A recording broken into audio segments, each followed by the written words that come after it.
Starting soon.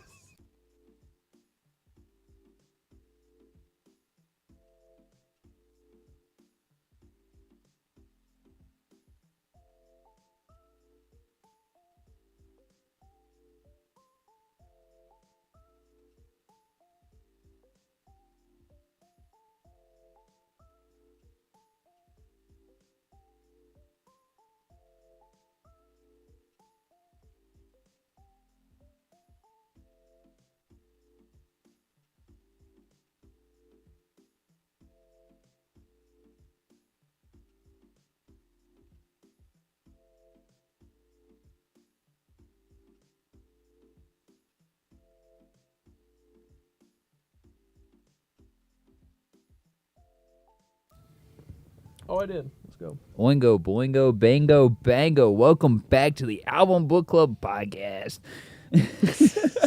This week is a little bit of a pivot from what we were supposed to do and what we announced last week. Some scheduling conflicts came up, and thus Max has had to reschedule. That should hopefully be on the 20th of September. So instead, we reached out to some musician friends. We reached out to Natalie Shea and Bug Moment, got responses from both. And if Just flexing on 'em unfortunately, now. yeah, I am just flexing. We got friends, motherfucker. No, we unfortunately have had to pick one of those albums to review, and the one we picked was "Water the Flowers, Pray for a Garden" by Valley.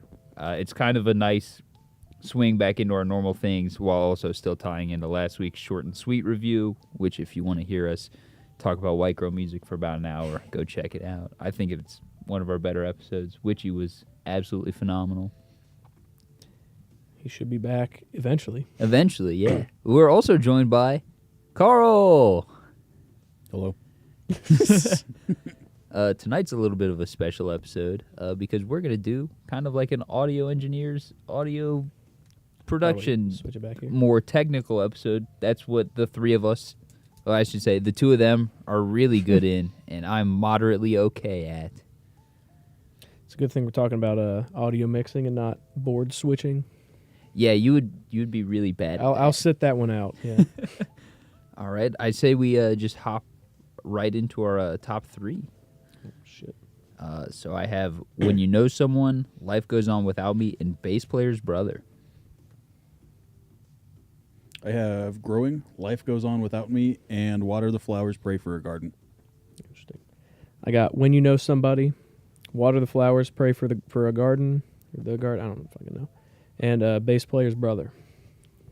Heck yeah. Let's go to our bottom song. I have Growing, Parenthetical Apart. I have Bass Player's Brother. I have Bopba. That's so fair. Yeah, that's a very valid take. That's Am I going to get hit? Because you said earlier you're going to lose your fucking That mind is if true. you heard that word again. I did say that I would lose my shit if I heard fucking the word bop one more time. I thought I was in danger of writing that one down. Do you guys remember that show Boobas? It was like a German kids show. I don't think I know that. It would have been when we would have been like little tykes. You would have been around the age where watching shit like that was like ill. Thinking about Zaboomafoo? No, slightly after Zaboomafoo. I'll show it to you guys later, but that's exactly what this reminded me of, was that, and it's kind of terrifying seeing it as like an adult, because when I was a kid, it was like, ooh, shapes and colors, but now I'm like, those are little demon puffballs. Dude, Out of the Box was my favorite. If you're on the live chat, leave a comment and tell us what your favorite childhood show was, as long as it's moderately appropriate. Yeah. Angry Beavers fans, looking at you. All right, I say we just hop right into track number one, which is the title track, Water the Flowers, Pray for a Garden. I gave this a 7.5. I gave this a 6. I also gave it a 7.5. Yeah, this is definitely in the vibes for today. It was a good like half lo-fi type beat. It's very musically interesting. I think on this track specifically, most out of all the albums, I feel like this was the one that got the most out there, and kind of didn't have itself chained down. I think this one just kind of went everywhere without thinking about where it stopped, and it worked out for me. It was just very, very fun. This album hit at like the perfect time. Go back 2 weeks. There's no way that I would have been like in the headspace for an album like this. But as of the last couple weeks, this has been like the vibe. And I think this, if it didn't hit here, these scores might have been lower. But I think from a production standpoint, I'm pretty happy with where my scores ended up. There's not much that's very low here. I think across the board, production was pretty good on this. Carl, I think you might disagree with me a little bit. I would say across the board, the production was really good. I actually enjoyed how much effort was put into a lot of this stuff. You know, the whole sound was very polished. Everything had been gone through. Everything had been worked on. I don't know. I just noted that the vocal processing's a little weird. I have one note. It's like when they lead back into the last chorus, there's an effect that's kind of weird, but then they layer it in like the chorus later with everything else, and it's like a background part, and I think it works really good as a background part, just not as its own, like the main thing. Yeah, my problem was probably it just they put so much distortion or so much whatever it is on the vocal, and I think it was on the vocal specifically, not on the master. It may have been on the whole track, but whatever it was, it just caused the vocal to almost get buried at certain points, and it just continues through the rest of the album. Everything else has so much punch that the vocal just kind of disappears at times. I do think that is a trend in this genre, though. I think that's more of something they do for styling and like the verse parts.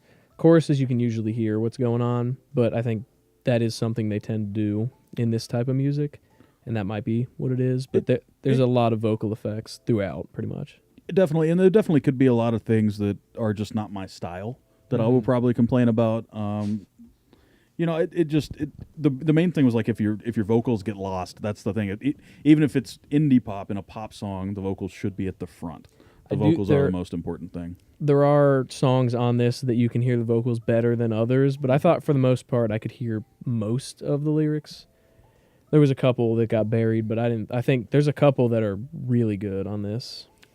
I did make a point to write down that I really liked the Looney Tunes sound at the beginning. If that was actually the Looney Tunes sound triggered or not, I don't know. But we'll find there's a lot of virtual instruments or keyboards or something going on this album that is very well put together. The only thing I wrote down is what a long title for a song. Yeah. And then to pick that for the album name made it even more of a mouthful. Yeah. I think if you're going to do it, that has to be the album name is the long one, but having it as the first track is kind of wild. I also think it's really funny that the last time I was here, I complained about the album track being the first track, and then that happened again. So I guess I'm being proven wrong here.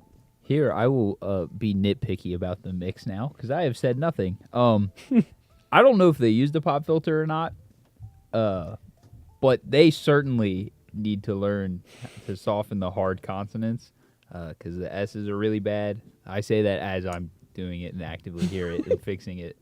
But the P's are really bad. The S's are really bad. There's a lot of slurring. And also, this was super nitpicky dicky. Because I listened through my production headphones, you can hear the vocal track cut completely. Like, they didn't have any ambient noise to run through, like, just like the hiss. They completely cut it out. So it just like... which you're only going to hear when you're listening for it. Like, if you have this through speakers, the mix is designed to just drown it out. But it didn't, so fuck that. Steven, by the way, it is us up watering they flowers. Brother, I think that's going to time out to about when you said, I haven't talked yet. All right, you guys ready to move on to track 2? Yeah. A little more. I gave this an 8 out of 10. I gave this a 5. Oh, I gave it a 9. I think the lyrics on this song hit so hard.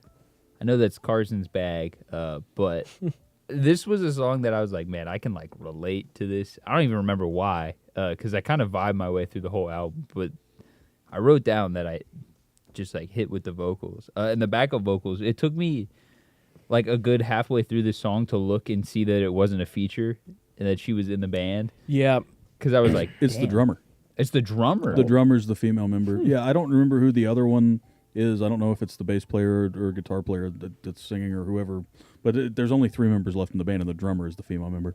Yeah, well, she should sing all of their tracks because she is like really fucking good. It's because there's no vocal processing on her vocal. I literally wrote down that whatever weirdness they put on the male vocal, they did not put on the female vocal, and it just made it sound even weirder on this track. Yeah.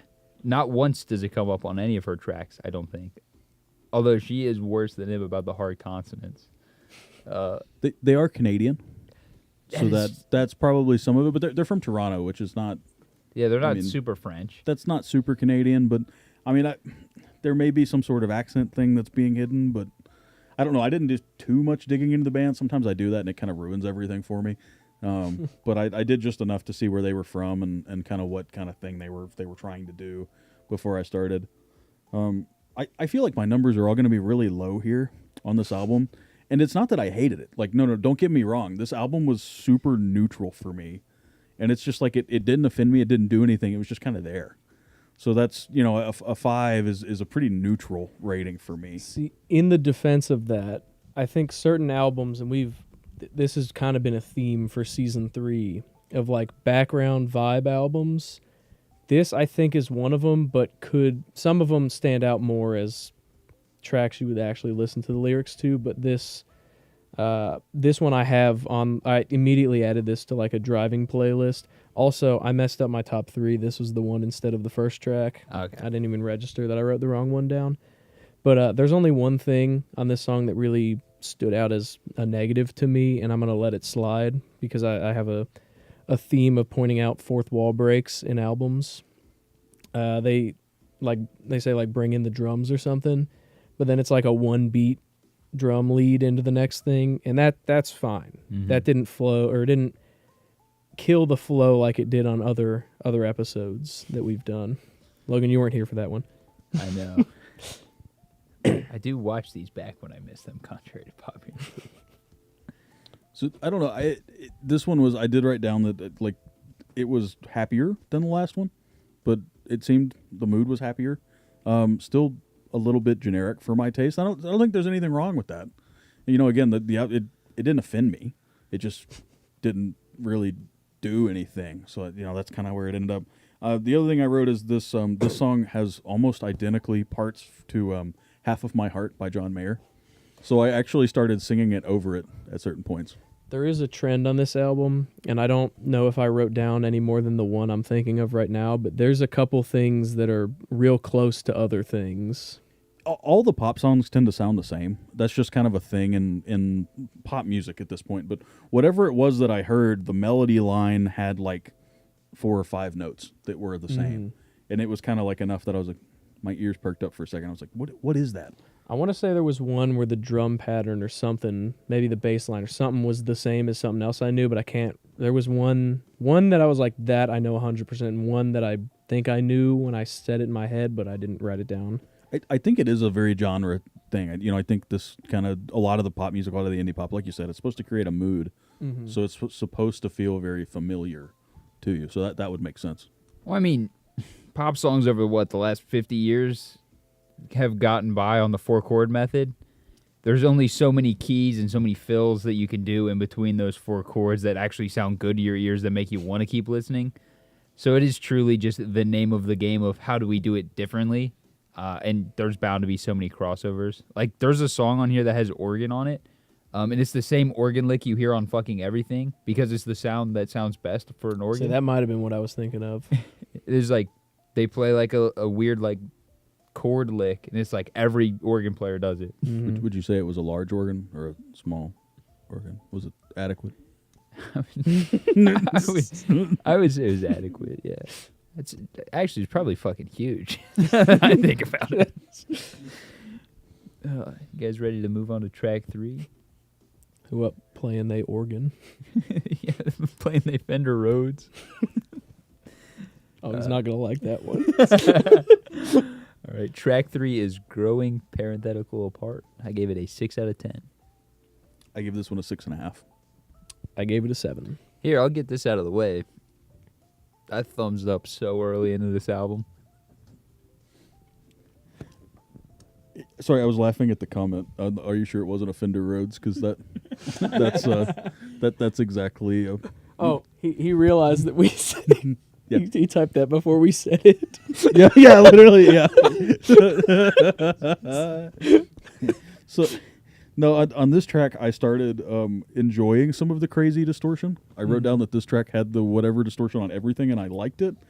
But that it was the same tempo, and I was having a hard time telling the songs apart at this point already, 3 tracks in. And it may just be that I wasn't very lyrically focused on my listen. I mean, maybe if I had sat back and welcome did that. to how I review albums. I say it was kind of hard on this one because there are so many effects around the vocals, and there was so much shit happening on like half of these songs. There's a few songs where it gets empty and hollow, and you have to listen to the vocals, and they're good. But I think on a lot of these, it gets so buried in the mix on purpose. That's the design of it. But Yeah, speaking of getting big, this song literally got so big that it started clipping like the rails of my AirPods. I literally grabbed another set of headphones just to make sure I wasn't losing my mind, because I have never heard anything get loud enough to start causing distortion in them, like at the volume level I know they're set at. So that was really interesting. I don't know if it was just so loud in the computer that it was, clipping digitally. That was really weird. I also wrote down plus or minus because I think it's either way, but there was a banjo in this song. So We love speaking banjo. of the banjo, I wrote, here's a live note because I was not done with the song and I wrote this. I was like, this banjo is kind of cool as long as it stays in the background. if we get a banjo solo, I'm pissed. if we get a banjo solo, we're putting our fucking hands together for that poor No. banjo guy who spent the last 50 years playing that instrument to master it at the ripe age of 74. And he's going to walk in there, play this one track, get paid $500, and walk out with the biggest "I told you so" on his fucking face. And we love that. I think it was a sample. I don't think it was a real. Damn it. Sabrina Carpenter, if I find out that you sampled a banjo for Slim Pickens, I'm coming for you because I felt so hyped for that guy all week. I don't. It might not be. There was actually a lot of production value on this album. I don't know. I didn't. I believe this one was real more than I believe the Sabrina Carpenter one was real. See, I don't know. This one, I can't remember who did who their label is, but they're pretty fucking huge. They are. Yeah, they've won a bunch of awards in Canada, which kind of makes it sound like My Fake Girlfriend. But they've won a bunch of awards in Canada. Oh, of course it doesn't fucking say on their Apple Music thing like it did earlier. Anyway, let's move into. Did you guys have anything else to say about Growing Apart? I feel like this song came and went. like it just existed. That's pretty much how I felt about it. Let's talk about track number 4 then, When You Know Someone or Know Somebody. I don't know. I wrote down the tracks as I saw them, so I gave this a 10 out of 10. I give this a 4. I give it a 9.5. Which one of you wants it first? I'll take it. This song was mixed perfectly for Logan, and that's the only way it has to work. A perfect song is not a perfect song to everybody, and that's a damn straight fact. But the way they mixed this was the way I would have mixed it. It's the way I wanted to hear it. As opposed to a gay fact. All right, ladies and gentlemen, Logan is dead. The only thing that did make me mad was there was like a digital trumpet or a trumpet that had way too much effect on Yes, it, I but it literally- got buried in the I mix, do and I was believe fine that with was a it. synth. I didn't think it was a trumpet. It was a synth on like almost like a horn setting. It had a very Yeah. square wave. I liked that synth. I'm not gonna lie. It stayed in its lane. I was just saying it didn't- stayed back, Yeah, which it is did what I not needed it take to do. over, and that I because it went like it was a guitar solo into that kind of, and I thought it was good. Oh, I thought it was. I thought the synth it was a little too much in the background for how they did it, because it was kind of like a solo part that kind of got buried beneath the rest of the track. But I thought it was cool. I think if they turned it up too much, I'd probably be saying the opposite. Like this synth overpowered the song, but I don't know. Are you guys fans of Arcade Fire? Who the hell is that? a little bit. Okay, it's this kind of this kind of reminded me of that, and I'm definitely not a fan of that kind of thing. The whole kind of big band and really doesn't do a whole lot with it. They kind of remind me of some of the Lumineers stuff, a lot of that stuff. So it kind of immediately reminded me of that.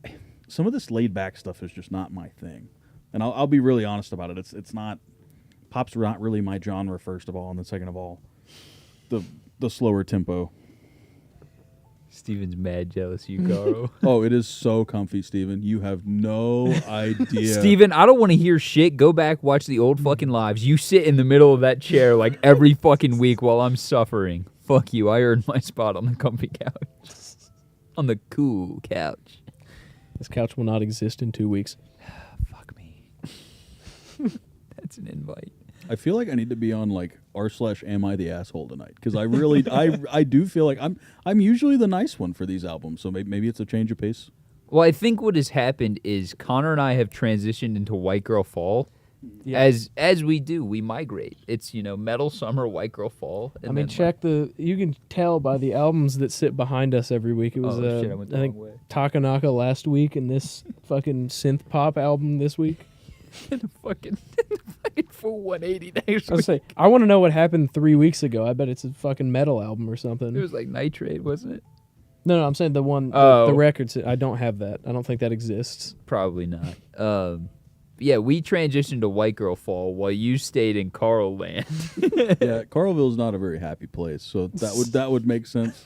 He listens to The Last Resort by Papa Roach every chance he can. Yeah, cut my knife into pieces. This is my plastic fork. That's right. It just reminds me of the food parody of Ragula that I will get into after the live because it's so fucking stupid. All right, any more bitching about this track? No, just if you guys find the White Claw fridge over there, throw me one. Hell yeah. I hate White Claws. I'm a Truly guy. All right, let's talk about track number 5, Let It Rain. I give this an 8.5 out of 10. 4.5. 7.5. So this track has an out-of-tune piano on it, and I thought it was a stylistic choice until I realized that I'm pretty sure it's just an out-of-tune piano that they didn't realize. It's out of tune later too. Yeah, it's bad. But the female vocal is absolutely fucking bonkers. This was the song I noticed production-wise that the double-tracked male vocals were just wrong. However they did it, something's not right. It's that or they went for an effect and it failed. They either went for like a reverb effect and it failed, a slapback chorus and it failed. It was reverb. So I didn't know it was this track. This track has way too much reverb on the vocals at some point, to the point where the tails almost crash into each other. Like, it's wild how much reverb's going on. And it was interesting as an effect. I was going to say, I have a note here that might just explain why you hate it. Is there just too much shit going on in the background of this song, effects-wise? I think it's just like there's too much effects trying to cover nothing being there. Like, I would have rather had the space than a bunch of artificial stuff.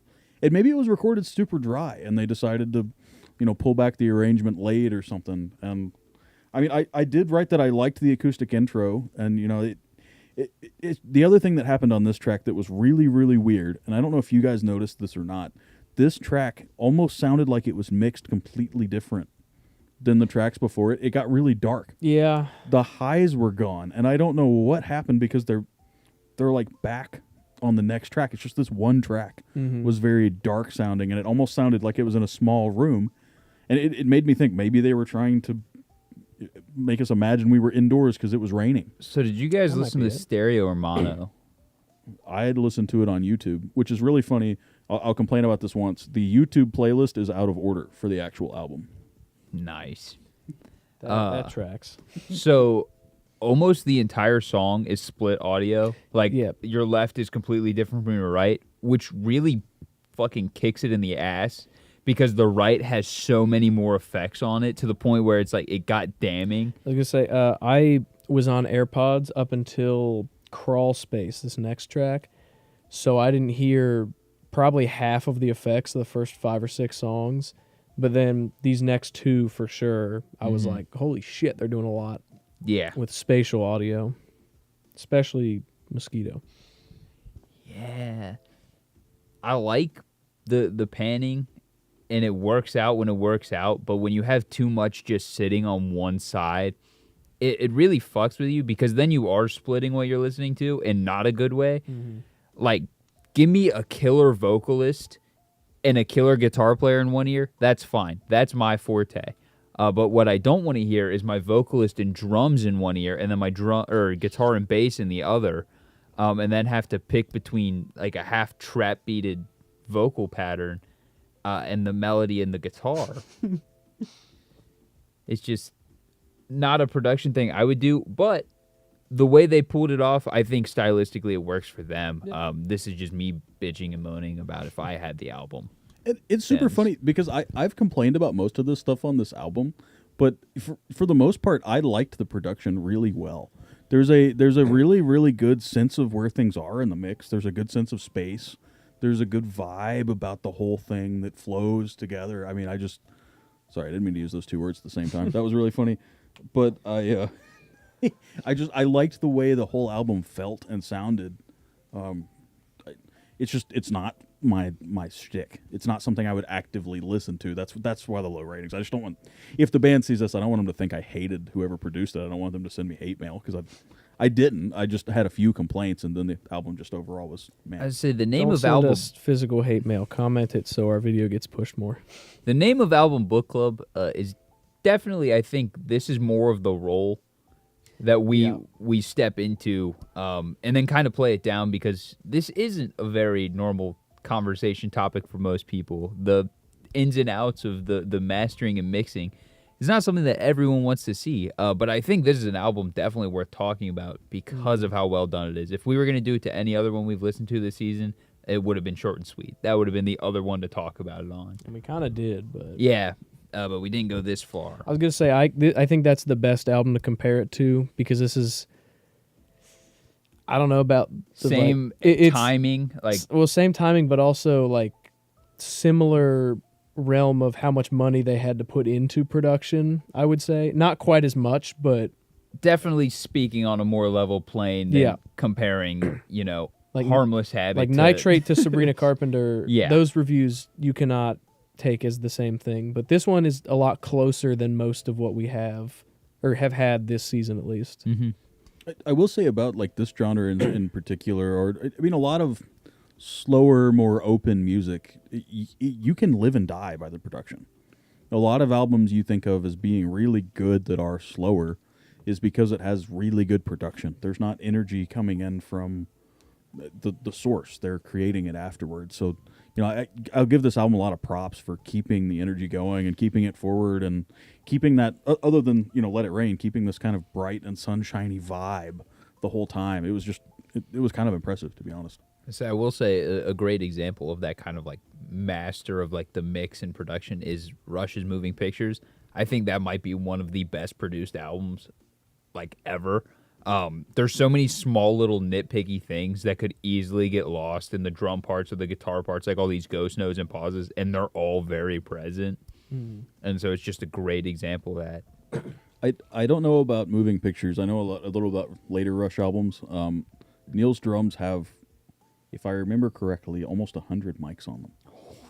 On some of the Rush albums, I know there's like they mic'd the top and bottom of every tom, and then he's got 10 toms or something, and they mic the top and bottom of each one. They literally had to bring in another mixing console just to run his drums through. So that's on purpose. That's how you get it done, though. Boys and girls, you want to sound the greatest? You got to mic up. Well, yeah, you record it whether or not you use it. Yeah, that's really the trick for any instrument. I would say I think the album book club way is approximately 3 audio captures, with 1 being used, and that's how you got to roll. You plug the guitar in, you don't do anything with the drums, and then you just put a lav on Witchy. All right, you guys ready to talk about track 6, Crawl Space? I give this a 6.5. I gave this one a 5. I gave it a 6.5, and I can go first. I didn't write it in the notes, but I meant to. This is my thumbs up. It doesn't really do anything we haven't seen. It's kind of just there, and it's fine. All right, Carl. The kick drum is really, really punchy on this song.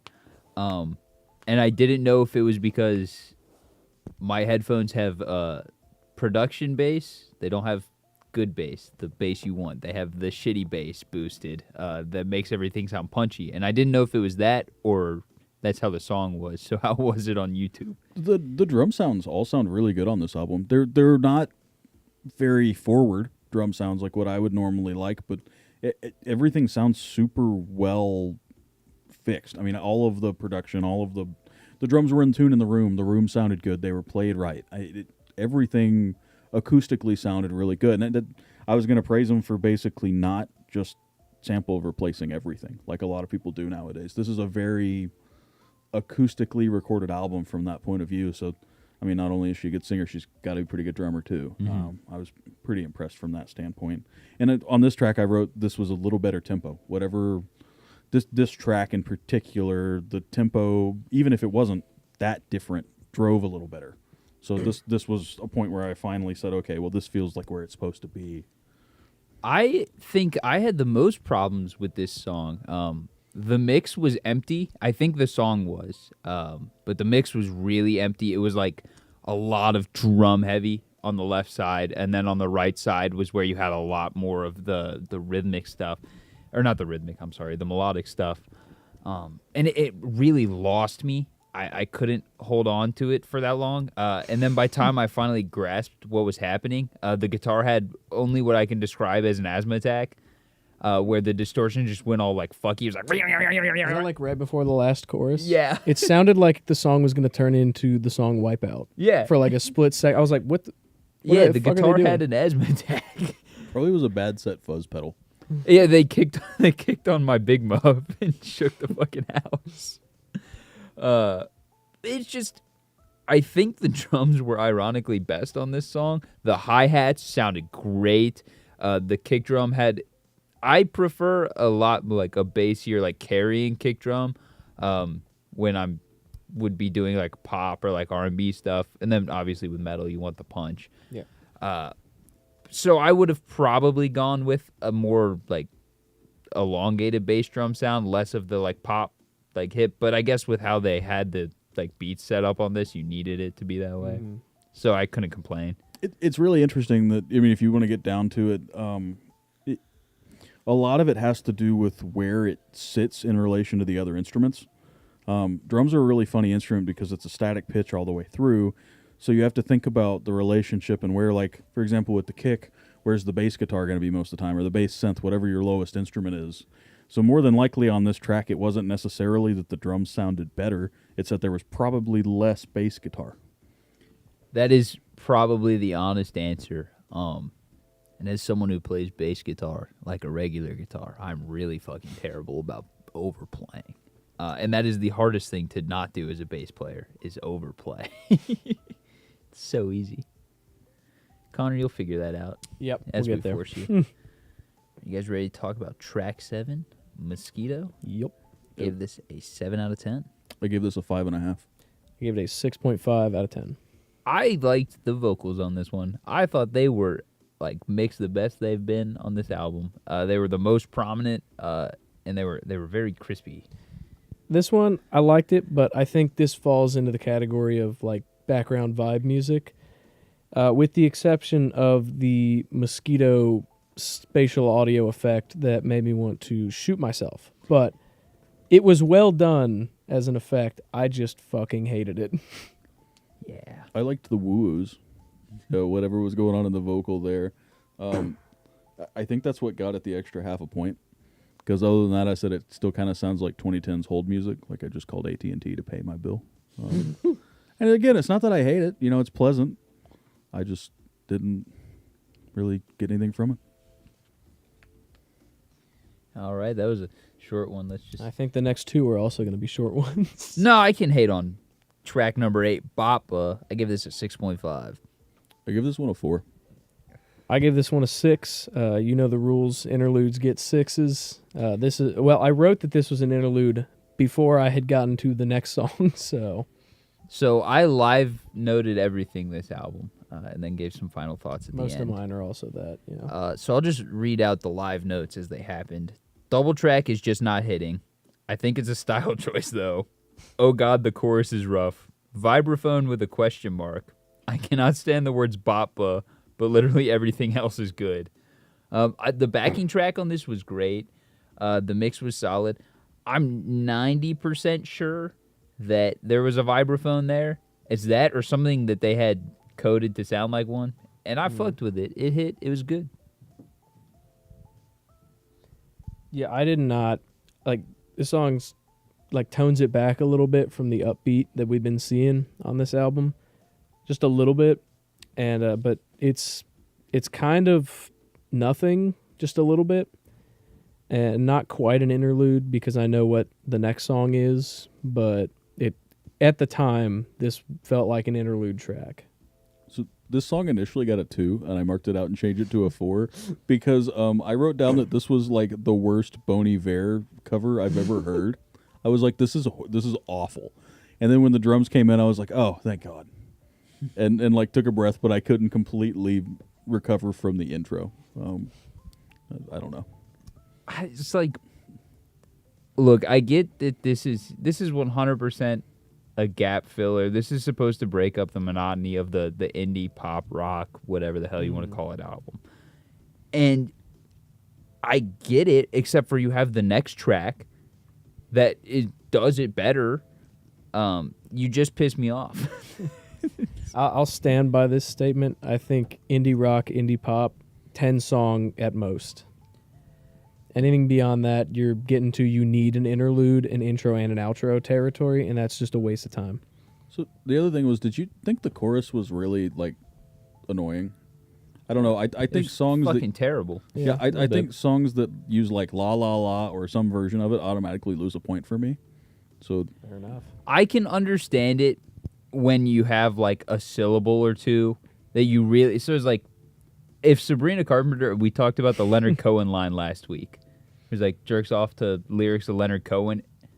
If you would have added in a la la la there at the end or some shit, like some gap filler, it wouldn't have been like such a stick out. And that's where you're supposed to use it. You're not supposed to use it in place of I didn't fucking know a line to put here. So if you didn't watch that one, Carl, that line that he's referring to is missing a beat, and it just nothing fills that missing beat for the rest of the song, and it never happens again. It's just that one time. I bet it was like a mic drop. That's actually kind of cool. It is. It's like supposed to be like a boss Well, no, moment, 'cause but it they was should have had James. It wasn't at Hetfield the in end. there. Oh no, it's like It was in the middle of the this phrase. song. There's just a beat missing that nothing happens in. Maybe it's just such a brutal lyric. They just I'm said, "I'll I'm leave guessing it." that's what it was, but I did not like that lyric. We'll show it so- to you after this. Yeah. I mean, there's a bunch of points in the Chili's that like Anthony Kiedis just says nonsense that rhymes. I love his approach to lyrics because it is definitely we're gonna get a vague outline of what the song is supposed to be, and then I'm gonna say shit to the point where like I've seen people do AI covers, and Steven and I sing one all the time because it's fucking hilarious. Where it's just nonsense, but it makes almost just as much sense as the regular song, and that's great. Well, I mean, he just proves a point with a lot of the stuff he does that no one's listening to the lyrics anyway. So he just says a bunch of nonsensical stuff that rhymes, and people are happy. It's as long as it's about drugs and sex in Southern California. It's like the way to life, apparently, according to the Red Hot Chili Peppers. Well, and David Duchovny, but I'm saying probably like every hair metal artist that ever existed. All right, you guys hate Bappa just as much as I do and want to move on? Yup.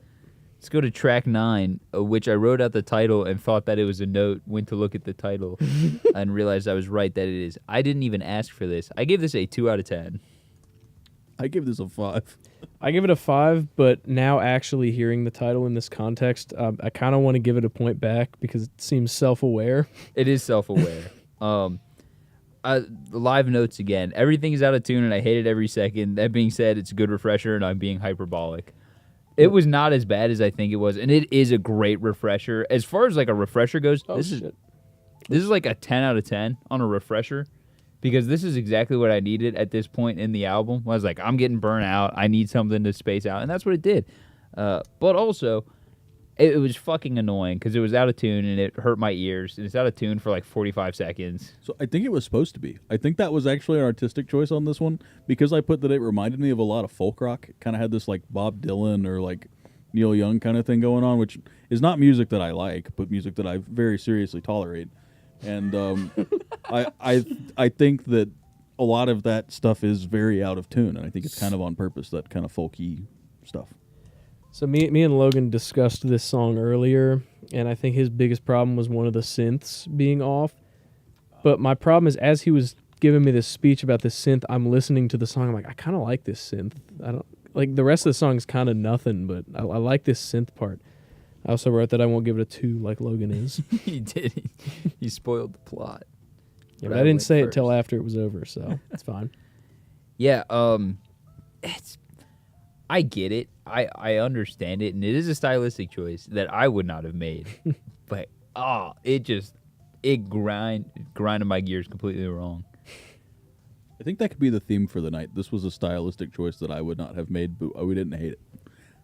That's how I feel when I'm like doing anything in life.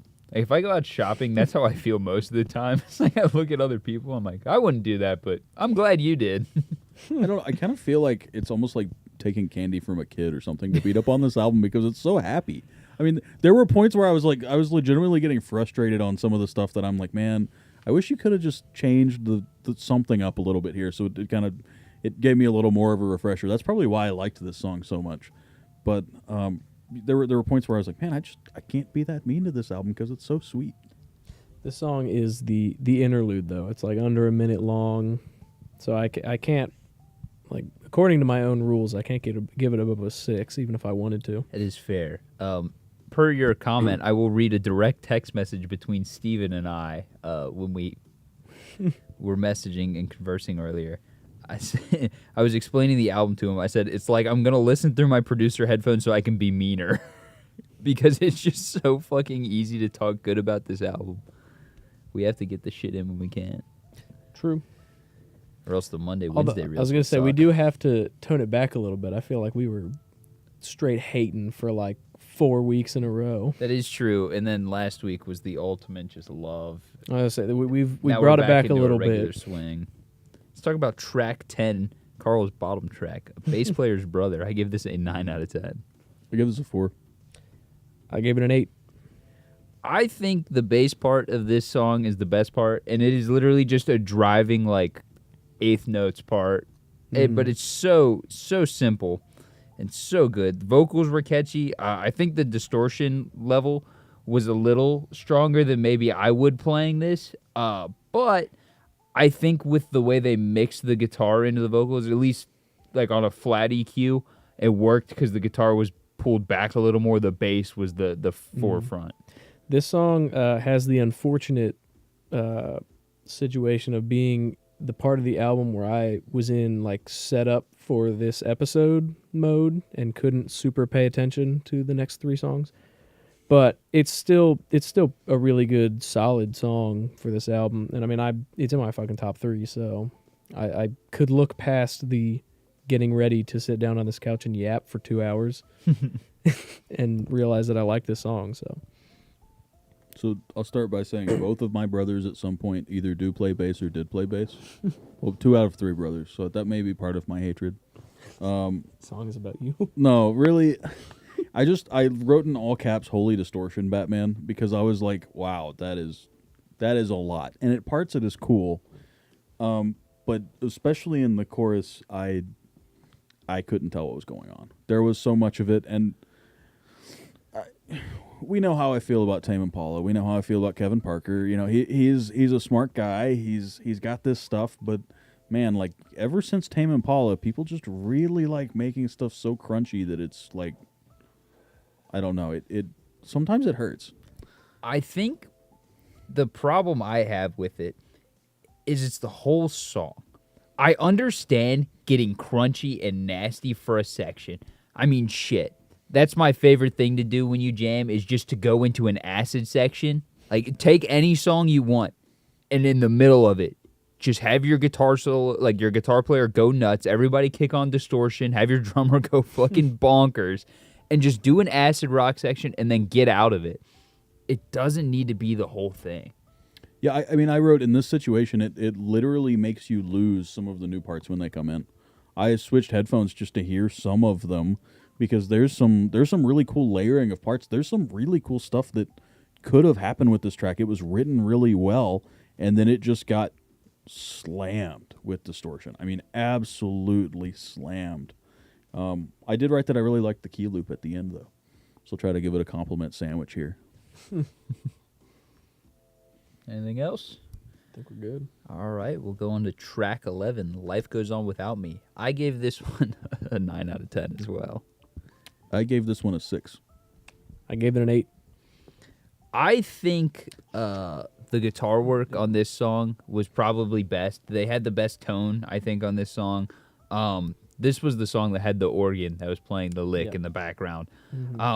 Also, the vocal matching of like doing the 1-to-1, I don't think is a very common thing anymore. It's not very often you see people matching notes in octaves anymore, because it does put this weird sound in your ear when you have 2 octaves. But I think she goes up like another octave above just the 1 up on him, and it sounds so good. It's and the outro's just too fucking long on this song. It's like a minute long. That's fair. So I wrote on this one, I wrote "You Can Actually Hear the Singer" in all caps. I think this was the first time on the album I was like, wow.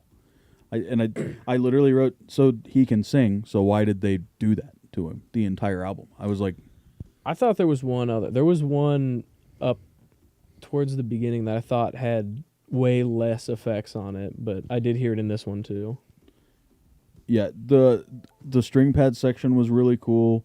There was a really cool drum beat at the end. This was my second favorite song on the album. I mean, I was really impressed with this one. Liked the string pads going on at the end. I don't know if I mentioned the drum beat yet or not, but again, the whole track was really compressed. You know, I again don't know if it was just my playback method. I double checked because I made sure I was in 1080p. You know, I checked all this stuff. Maybe the mix they uploaded to YouTube is just super slammed. Maybe there's something going on, but I mean, it got to a point where it literally felt like it was clipping the rails, and I have very, very few instances of that happening from what I can remember from my playback rig. So, like, it was almost impressive how loud they got it to push and give it what sounded like digital distortion going on, just because it was so loud that the playback medium could not handle it, which was wild to me. I don't know how that happened. I will say, until I switched, because I started this on my everyday listens, and then moved to my producer headphones, and then I ran a little on the Beats.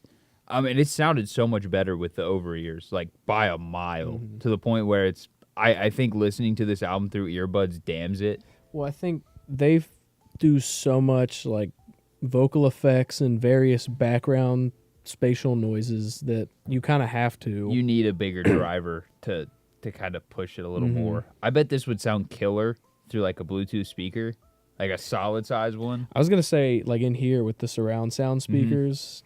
I bet that'd be. Because I did listen in the car a little bit, and it was, I don't think noticeably better, but it handled better. Yeah. Uh, I mean, car speakers are kind of shit, so. I try to, whenever I do these album book club listens, I don't use any of my, because I have 2 sets of headphones I use a lot, it's a studio set, and then I have an open back set that is like, I call them my Cadillac, because they literally soak everything up. Everything sounds good in those headphones, which is a really cool thing to have, because it makes casually listening super enjoyable. But for this album book club stuff, I use my AirPods, or I've got a set of Porta Pros. So if you've never used Koss Porta Pros, they're a lot like Walkman headphones, but slightly better.